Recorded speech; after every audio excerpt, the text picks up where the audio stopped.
Styles is a part of our CM7 crew. And Eddie, you want to tell our viewers a little bit more about what CM7 does? Yeah, so our crew member 7s today are going to be Rob Freelowski as Capcom Capsule Communicator and Laura Styles. And we're going to hear from them here shortly on the comms check. You the same. But, sorry, we are hearing the comms check, We so are. let's listen in. Let's listen.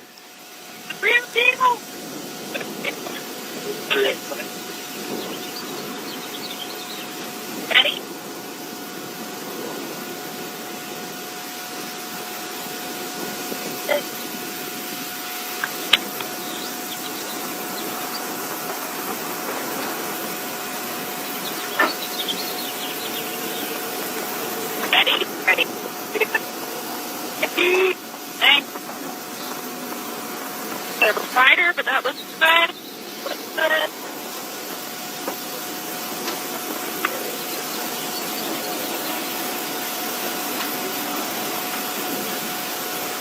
You guys ready?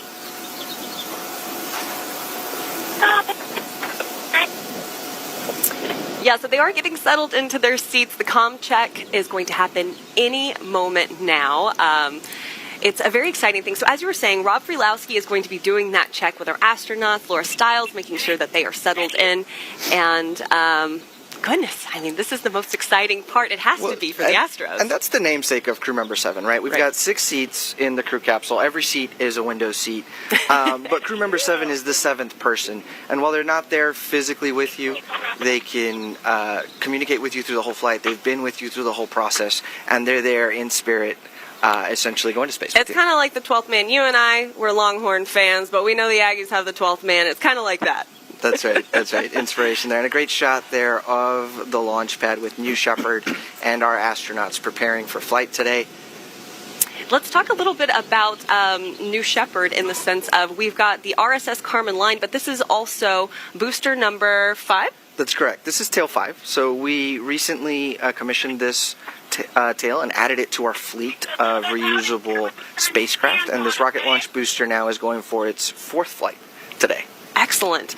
Yeah, great shots there of New Shepard on the pad, getting settled, and we are expecting that check any moment now.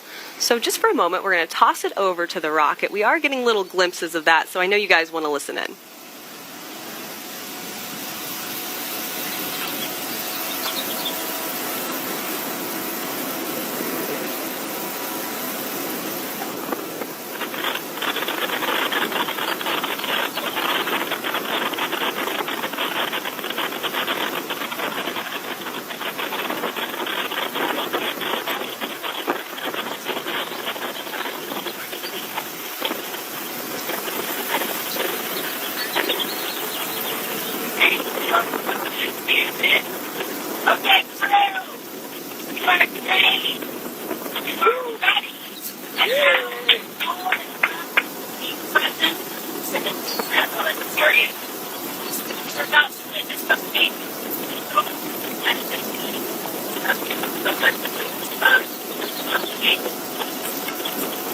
And this is actually a shot at fallback 3. This is where we have the guests of our astronauts, friends and family who are here to see them take on New Shepard's 13th human flight. Again, this is NS-33.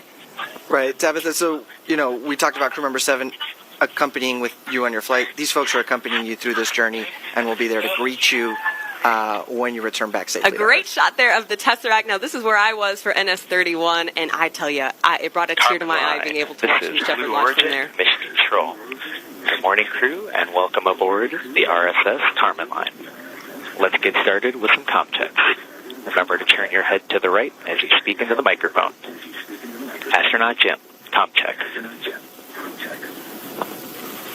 Morning, crew control. Astronaut Jim. Hear you loud and clear. Copy. Astronaut Buzzy Lee, comm check. Astronaut Lee here.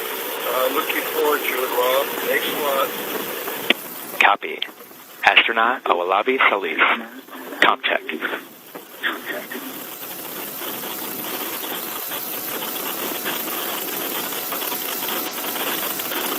Astronaut Salis, please remember to push your push-to-talk button and respond if it is loud and clear.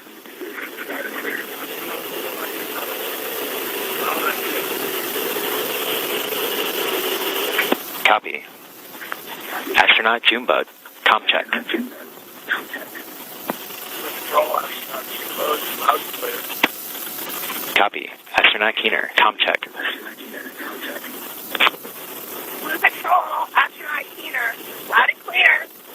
Copy. And Astronaut Hunter, comm check. Loop control, astronaut Hunter, all clear. Copy all.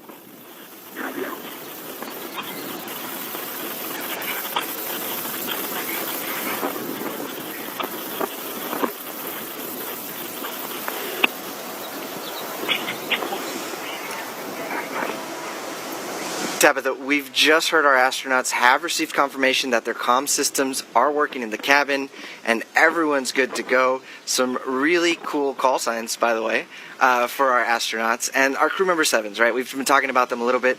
They're going to continue getting our astronauts situated and ready to fly. Now, every crew has a special crew name, and this crew has named themselves the Solstice 33. That's right, because of the summer solstice, which is pretty exciting. We are about T-minus 17 minutes from New Shepard's 13th human flight, and there's so much going on right now. You know that they are feeling extra excited. But right now, it's time to finally meet the crew of NS-33, starting in seat number 1.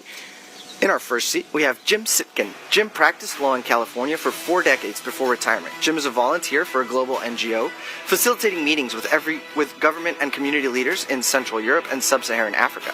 A lifelong adventurer, Jim has explored 7 continents and has dreamt of space since he was a child, growing up watching Star Trek. Let's talk about seat number 2, Leland Lee Larson. Lee is a philanthropist and former CEO. He's got that beautiful blue hair for today's flight. In '97, he co-founded the Larson Legacy, a philanthropic foundation focused on supporting hundreds of progressive nonprofits domestically and internationally.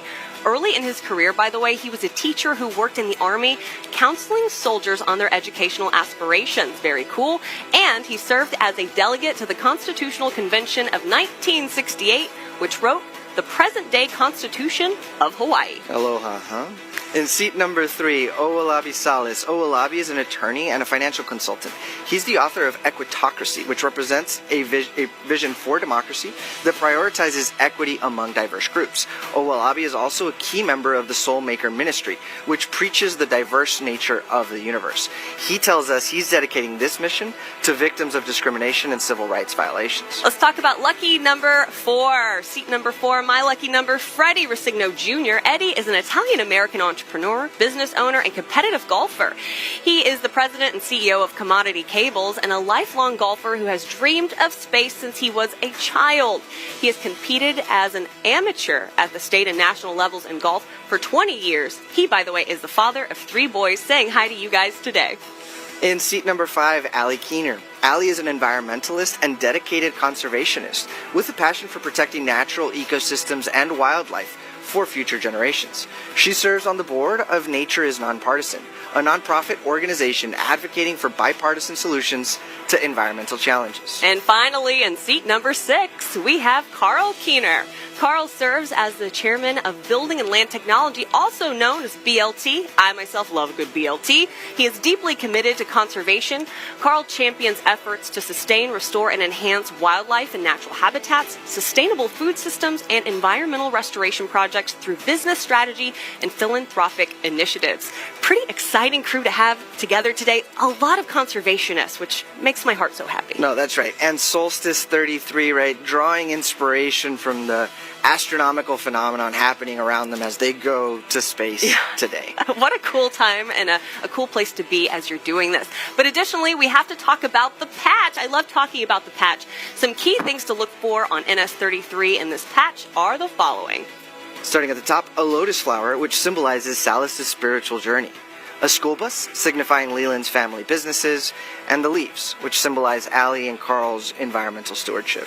The scales of justice represent Jim's work in employment law. The moon symbolizes Freddie's passion for archaeological discoveries. I want to know more about that. And each symbol is connected with the crew capsule by this thin green line representing each of the crew's members' unique journey.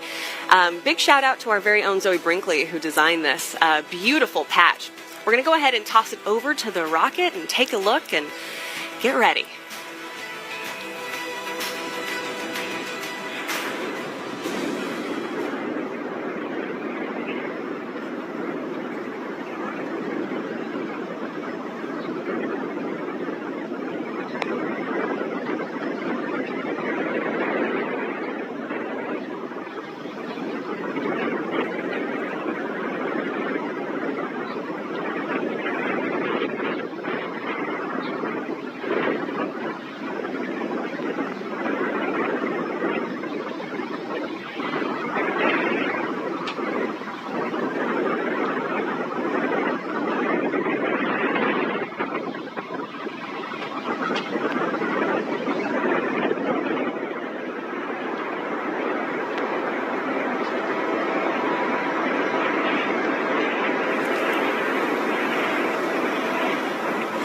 So we want to take a moment to also talk about New Shepard's and its offering for a life-changing shift in perspective. To date, New Shepard has flown 64 humans above the Kármán line. That's 9.1% of all people above the Kármán line.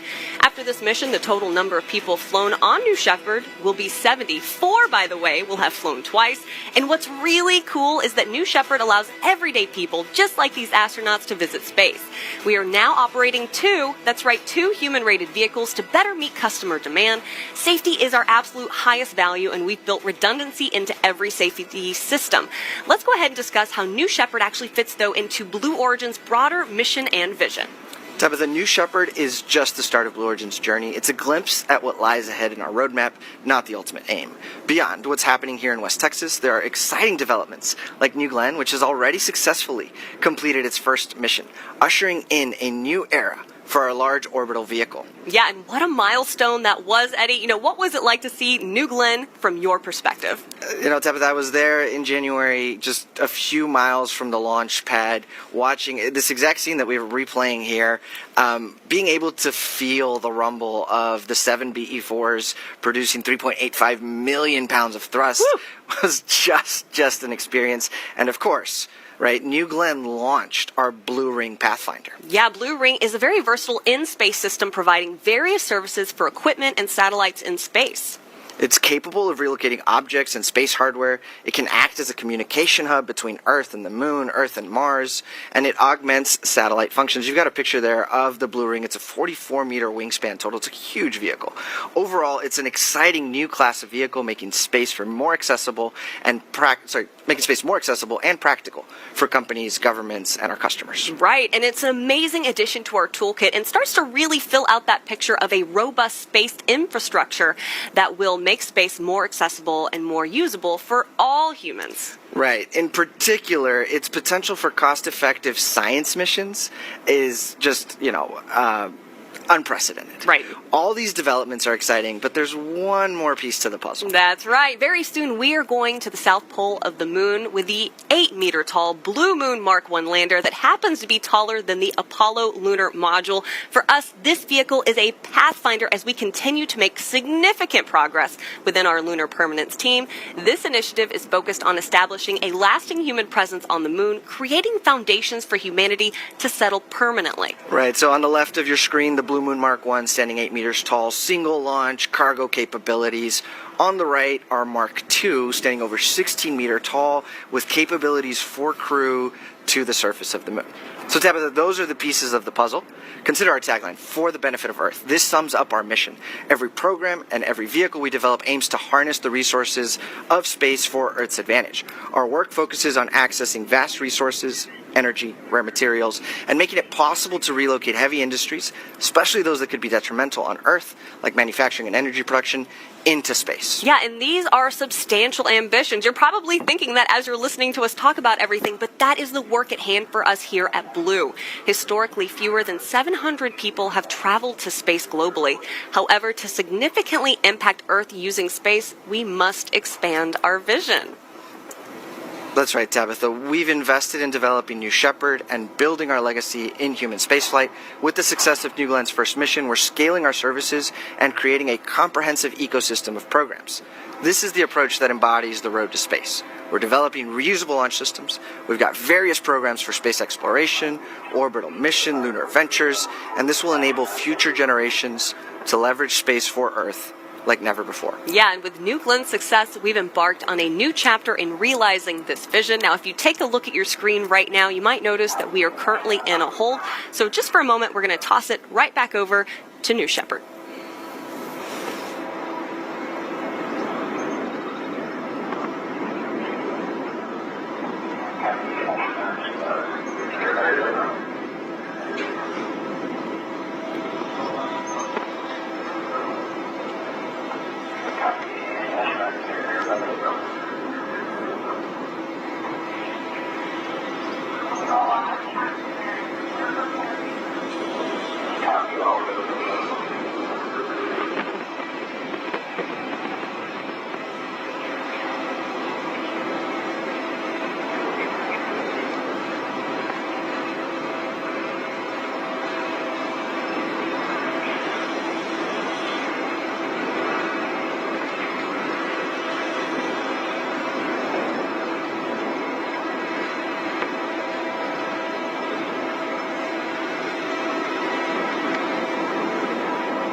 So we are still currently in this hold, and in just a moment we should be hearing from Mission Control. They're about ready to do the go, no-go poll from the launch.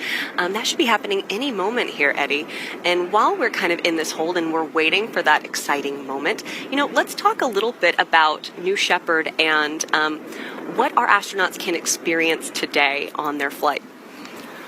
So the New Shepard vehicle, right, is going to propel these astronauts beyond the Kármán line. Yeah. And they're going to get 3 minutes of clean microgroup gravity, some of the cleanest microgravity measured in, GRMS, root mean square.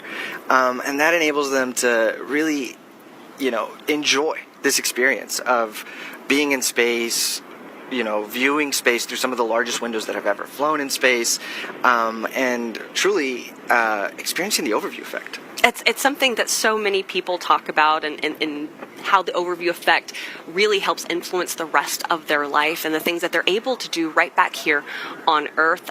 New Shepard as a vehicle, we talked about this briefly in our mission and vision of what we do here at Blue Origin. But New Shepard is essentially a vehicle that is set up to help with our New Glenn launches. So it's a test bed, right? So I would, take away sort of 3 things. And we've got the anatomy there of New Shepard, which is really 2 vehicles. It's the propulsion module or booster, you'll hear me call it, and the crew capsule there on the right. But to your point earlier, Tabitha, this New Shepard vehicle has given us really 3 key advantages. Number 1, we get to practice, launch, land, repeat, and human spaceflight. So we get to hone our skills on operational reusability. Number 2, New Shepard is a test bed, essentially. Right. For example, we installed some guidance, navigation, and control instrumentation for terrain relative navigation for our Blue Moon program on the New Shepard booster. So as the New Shepard booster was performing entry, descent, and landing, we were able to raise the technology readiness level of instrumentation that we're going to use to land on the moon very soon. And then number 3, it's given us the ability to practice with liquid hydrogen. Right. So liquid hydrogen is important to us because we've selected a lunar architecture that leverages the fact that there's water ice on the moon. And meaning that there's water ice, you can split water into oxygen and hydrogen, and those are the same propellants that our Blue Moon system uses, right, that our New Shepard system uses, and so we've become world experts in liquid hydrogen. That's pretty exciting. Yeah, for someone who doesn't know, we have the oxygen, the hydrogen, and then the byproduct of New Shepard is water vapor. And right now, if you're wondering, we are still in this hold, and I just got confirmation in my ear that the holds are because of winds at this moment in time. But I still want to talk about New Shepard, and I think we also have a graph of the flight path that New Shepard takes. I really love this graph because it gives us, a full picture of what this experience is like for our astronauts. So there it is on your screen. In the little box, you can see New Shepard sitting on the pad, ready to go. We're just waiting on those winds. But yeah, this is... That's right, Tabitha. So from left to right, you've got those vehicles in their mated configuration, sort of using the BE-3 engine's thrust to cut through the atmosphere. You've got some control with your aft fins as well that are hydraulically actuated. You get through the atmospheric pierce point max Q, and then you reach about 2.5 minutes later, main engine cutoff, in which case the BE-3 engine shuts off. About 15 seconds after that, the 2 vehicles separate and become 2 vehicles, right? It's at that point that you're seeing the microgravity, the very clean GRMS we were talking about. Right. And then you hit apogee, beyond the Kármán line, right? That's very important for our astronauts. And then the pull of gravity brings both vehicles back down to Earth. The booster first, of course, and it uses aerodynamic surfaces to stay stable on the way down.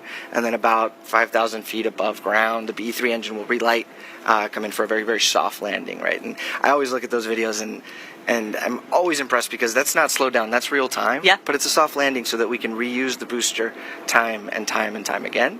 Meanwhile, let's talk about what the astronauts were doing. Yeah, the astronauts have been up to a lot over the last 3 days. Of course, they have been getting ready for this moment. But I also want to take a moment and talk about how New Shepard compares to New Glenn. You gave me this incredible chart earlier, and I believe we have this graphic, and it was just, the scale is incredible. There it is. That's New Shepard. Sure. On the left, on the right, we have New Glenn. Just more or less, New Shepard around a 60-foot tall rocket, and New Glenn just under 300 feet tall, and you've got a standard person there for scale. This is the scale of the vertical takeoff, vertical landing architecture. Right. It's the inverted pendulum problem. If you could do it for the smaller rocket, it, can be scaled to the larger rocket. But the larger rocket is so large, in fact, that New Shepard fits inside of the fairing of New Glenn. So that's really? That's pretty impressive. Yeah, you could put a New Shepard inside of the fairing of New Glenn. That's pretty incredible. So I am taking a look here, and we have some footage we want to show you from earlier today. I wanted to show our audience this footage, and this is our astronauts preparing for the day and getting ready to launch, of course. Where we will be spending the next 2 days going through your complete program. That's our Laura Stiles you're hearing there, preparing our astronauts over the last 3 days of training that they have. And for someone who doesn't know, Eddie, can we kind of walk them through what those 3 days are like? What are the systems that they are learning about and what they're kind of practicing and getting ready for on launch day?